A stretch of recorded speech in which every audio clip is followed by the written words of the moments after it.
Alright, so the Inari is black, I'm white. I'm going to go with like a ready type opening, knight f3 and g3 probably.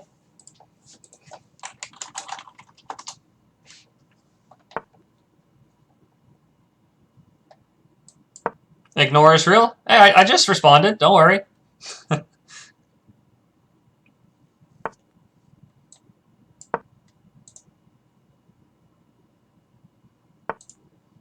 Alright, we're just going to castle. He'll play e5 probably. Okay, we're playing c4, I believe. Counterattack the center.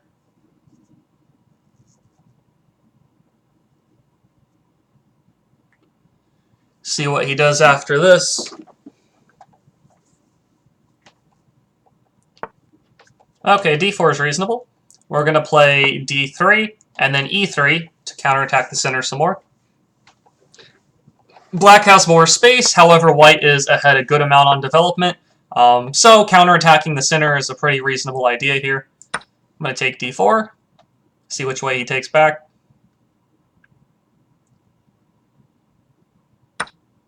Okay, he takes there. We're going to go a3. Play b4, play on the queen side if I can. Now rook e1 to hit this pawn.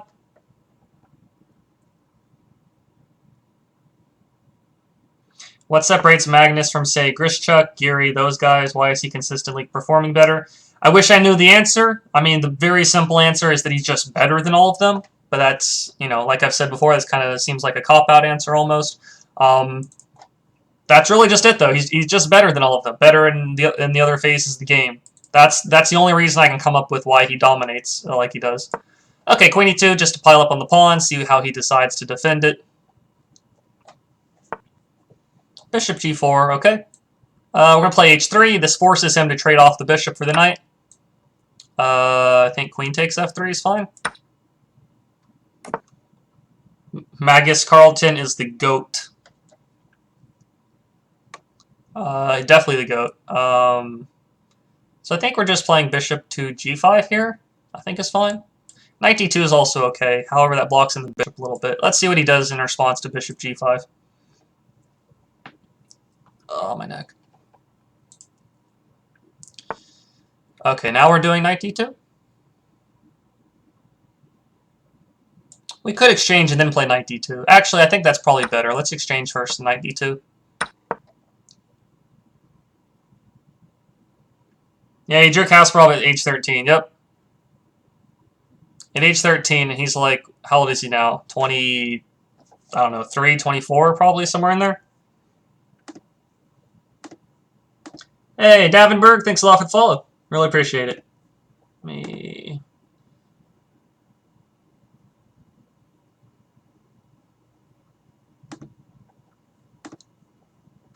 That is Wednesday at 8:30, isn't it? Okay. Alright, so up about, I don't know, 40 seconds or so here. Bad bishop, good bishop. This knight's going to go to e4. He's quite young in GOAT years. I see that Improving Skill knows all about the GOAT math, I guess. I don't really... If I play like queen g4, he'll play g6. I really don't want to let this bishop stay on this g6 and f5 type stuff. I think I'm going to play queen f5. Looks a little weird, but I think I'm going to go for this. Actually, what am I doing? Knight e4 is good. Yeah, we're just going knight e4. Make the bishop go back to e7. And then we'll play queen f5. Right?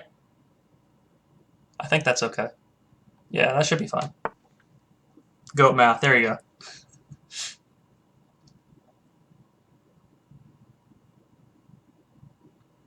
I feel like rook b1 should be good here. No need to take the bishop. It can't go anywhere. Rook b1 and b4 is the idea. I've got to go. See you all next time. Thanks for the fun and informative stream, Maddie. Good luck with the challenge. Thanks a lot, Extra Dutch. See you Wednesday. I'll be streaming again. So I'll see you on Wednesday. All right, I think I'm still going to play b4 here. So Kasparov, he's not dead. But he doesn't play competitive chess anymore. Alright, we're going rook b5. If he takes on a3, I have knight takes f6. If not, I'm just picking the knight up, I guess. Rook b6 would have also been reasonable. Okay, I guess we're doing this.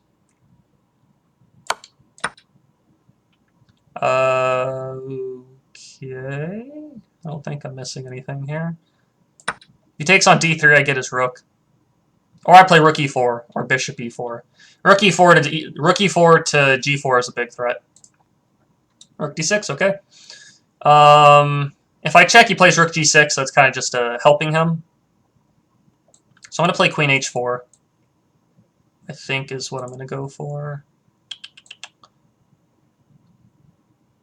Yeah, queen h4. If he takes on d3, bishop e4 now is pretty strong. A bishop e4 almost no matter what he does anyways, or rook takes e5. Queen f5 stronger, followed by bishop e4.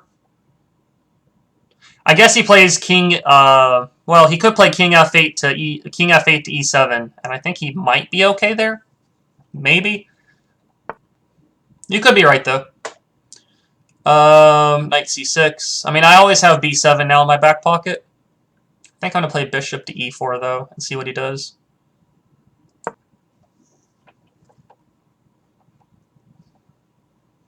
Bishop e4, threatening the pawn. Rook takes b7. It's always back there.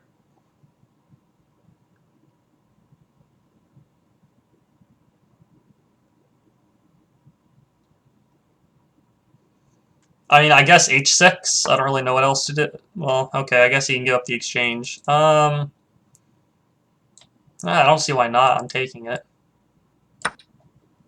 Can't be bad. Just grab this guy. No forks or anything. I don't think so. Queen f6 next move probably. I guess he gets c4 though, which is a little annoying. I think maybe just rook here first. No, I did. If he plays queen takes c4, I have rook c7. Okay, I guess he didn't see it, so we'll just check, and then I have 1, 2, 3 different mates. I guess I'll take the rook. Alright, good game, Inari. I'll analyze it right here. Alright, so we have pretty much what is a reversed Binko. I'm sorry, Benoni. Pretty much a reverse Benoni. You can reach this opening by, let's say, we flip the colors. Right, look at this kind of setup here. Right, and then look at what happened in the game.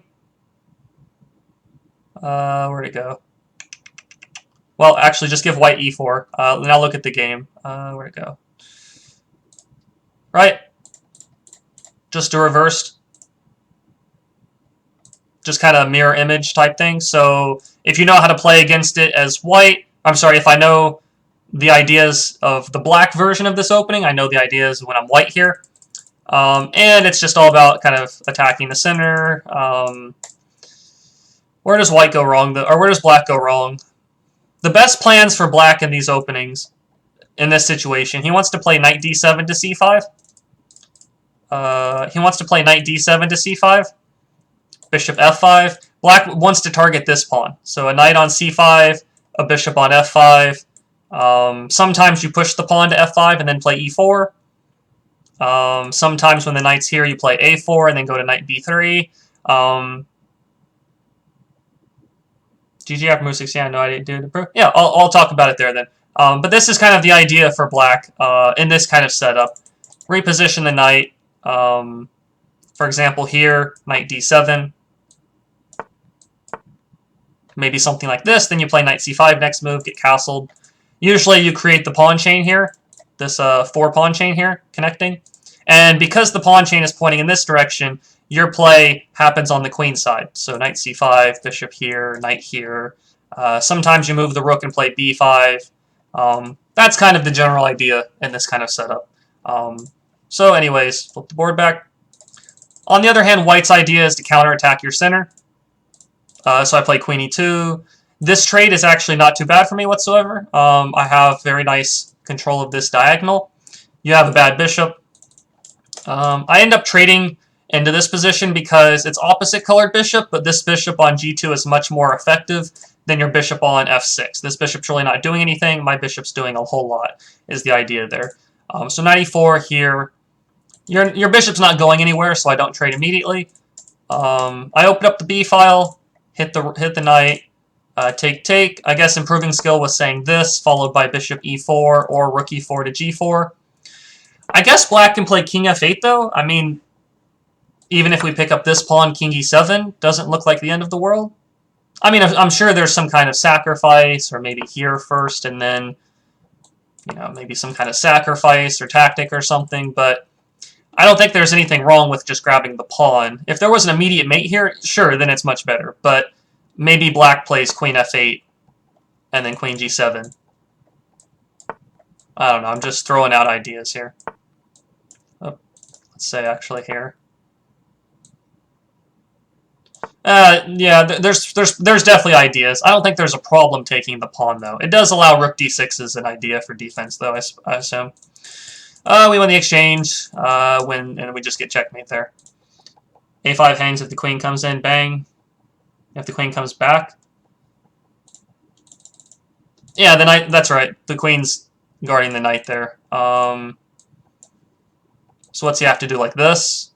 You're still winning, though. I guess you play bishop e4, king f8, and take here, and then you're still gonna, still gonna checkmate in some route. Either way, maybe you're correct. But queen f5 might be a little bit more accurate, but, I mean, you're still winning the game after queen takes f6, so it's pretty much the best of, you know, two bad situations for black, or you're winning both ways, you know. I don't know if it makes a humongous difference, I guess. Okay, so let's see. We have about 5 minutes. I kind of, like I said, want to end the stream around